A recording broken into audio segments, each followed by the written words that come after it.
And now, it's time for another Dice Tower review with Tom Vasel.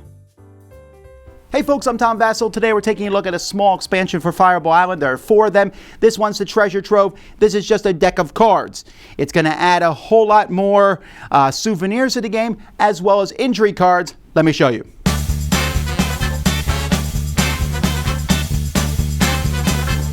So Treasure Trove is going to add 3 different kinds of souvenirs to the game. There's basically just new souvenirs. You can add these and it really doesn't change the game much at all. So here, add 3 to the movement of a card. Stand up in your region, you don't lose any treasures. You still, you get hit by a fireball, boom, it doesn't affect you as much. Here, give a poison token to someone else. You'll need the snake expansion for this one to work. Give a bee sting to someone else. You need the bees expansion for this one to work, the crouching tiger, hidden bees. This one, roll the boulder. You need the snake expansion for this one to work. Your snapshots are worth 2 points if you're on the helicopter, so that's kind of cool. The selfie stick, even though everyone else in the game will hate you for having a selfie stick. Launch an ember marker. So I like the t-shirt cannon. That's just a lot of fun. Steal a treasure from each player you pass this turn. Won't work in every situation, but it's kind of neat. And subtract 2 from the move value of someone else's action card. So these are some more souvenirs that can be added. We also have what they call the hangry souvenirs. These are really going to mess with other players. So for example, move someone else 3 spaces before you shoot a marble. Move someone else before you drop the marbles in. Steal 2 treasures from someone when you knock them over. Steal 2 random souvenir cards from someone else. Move someone else 3 at the end of your turn. Move another person 3 when you take a snapshot. If you notice, there's a lot of move someone else 3. Play when someone moves on a helipad, they stop moving. You didn't get out in time, and so play when someone moves in a snapshot space, they stop moving. Play when someone goes in a cave, they stop moving. When someone grabs a treasure, they stop moving. When someone goes on a tree root, they stop moving, and when someone goes on after you, they stop moving. These cards are much more interactive cards, and you may not want to put them in the game, although I don't think they're that big of a deal. Now, what is a big deal are legendary ones. You put these in the game, you're gonna these are all amazing. So this one, you need the boulder, okay? But this is when you're knocked over by the boulder, you steal the boulder, and it's worth 8 points at the end of the game. That's awesome. You basically steal the boulder out of the game. Here you're going to steal a treasure from someone for no reason at all, and also Thor's hammer's in the game.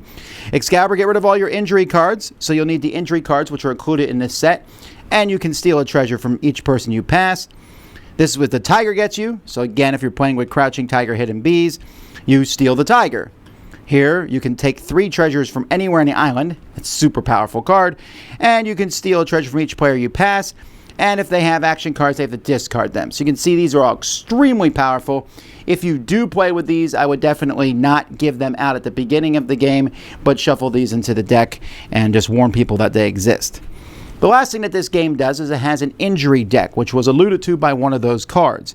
So you'll shuffle this. Whenever you're going to lose a treasure, you can, instead of losing a treasure, take an injury card instead, which occasionally is going to be a nothing must-tear. But usually it's going to basically do something like the person next to you chooses your action card. Or you can only have 2 souvenir cards, or you might lose a treasure, or when you come out of a cave you have to stop, or you can only have 1 action card instead of 2. You can only carry 7 treasures. So these are, I don't know that I would play with these all the time, but they do give you an option. You're like, I really don't want to lose a treasure. All right, take a chance and take an injury card. And you can see the artwork on these is kind of silly. And so they're fun to play with. They're not necessary, but they're an interesting addition to the game. Of the expansions, this one is maybe the least necessary, but also one of the easiest ones to add in. I like it a lot. The injury cards are fine. I can live with or without them. They add a nice thing. But the extra souvenirs are great. First of all, it makes your souvenir pile really big.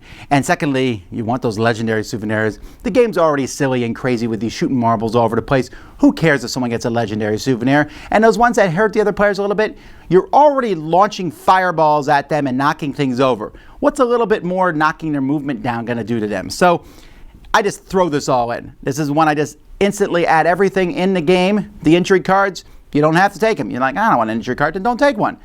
But if you're like, I don't want to lose this treasure, I definitely don't want to give it to Susan, she's winning the game, then you'll certainly want to take an injury card over that. So this is, like I said, the easiest one to throw in the game, and it will probably be in all my games. I like it. Treasure Trove.